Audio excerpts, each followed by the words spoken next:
basically taking this to a track and having it do laps around the track as fast as possible autonomously. And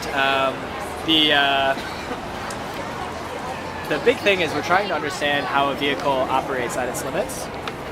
And we can take those ideas and in the short term translate that into stability control and traction control algorithms, things like that.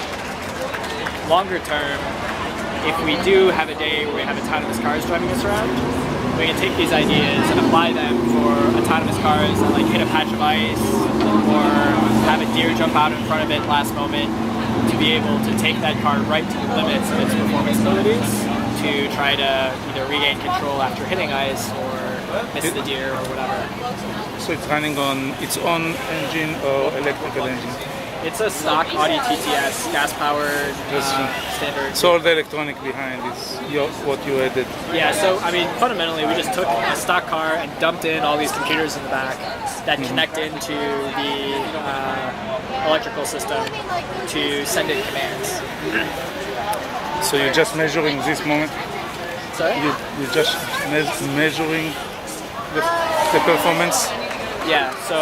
you don't try to influence, you're just measuring? Oh, no. We have the car drive itself. Okay. And so it's a 2 GPS on the roof? Yeah, so it's one GPS receiver with 2 antennas. And by having 2 antennas, you can get where you're pointed by having the 2 separate ones. So you're working on differential GPS in order to get higher resolution? Yeah, so it's we're using a DUPS. We get down to about 2 centimeters of accuracy, which for this stuff is great. So you can, what the angular resolution that you reach? I'm not sure what the resolution is for heading and things like that. I mean, it gives a float as an output, but I don't know within that how accurate it really gets.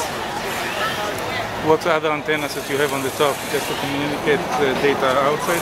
Yeah, so one of them is wireless. So it's like for us to have a computer laptop that can talk to the car.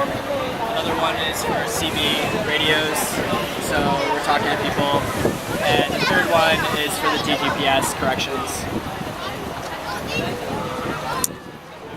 Okay, so what you have here, which one? So back here, fundamentally, we have 2 higher level computers that are running computations, and so this one here is a safety system that's checking a bunch of stuff, and the other one is the driving algorithm one, figuring out what commands to send.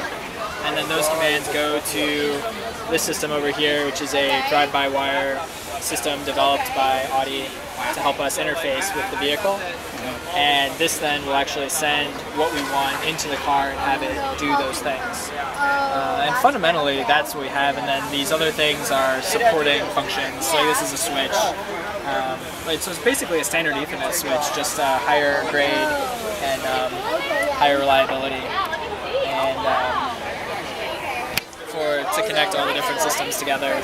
There's the actual GPS is sitting underneath here, and then we have a wireless access point. And then these 2 systems here are for one of our stopping systems, so that we can be outside the car with a big button basically and say stop, and have it respond to that. So you can activate the brakes electronically. Sorry? You can activate the brakes electronically? Yes, yeah. So we have a couple different ways of stopping the car from the outside, depending on the situation. And so one option is we hit a button, and this thing basically says, hey, they hit the button, and then the driving computer says, calculates the fastest possible stopping braking power without causing sliding or it spinning or anything like that. And so it'll stop as fast, as safe as possible. And then the other option is this thing is actually wired into a low-level microcontroller that can talk directly to the brakes and the steering. It can just shut down the whole car, lock the brakes, turn off the engine, and in case something were to happen with one of these computers. Hi. Sorry? Those are GPS antennas. They pick up GPS signals. This drives itself, correct? Yep. Hey, bud. Thank you. Yeah, definitely. You do?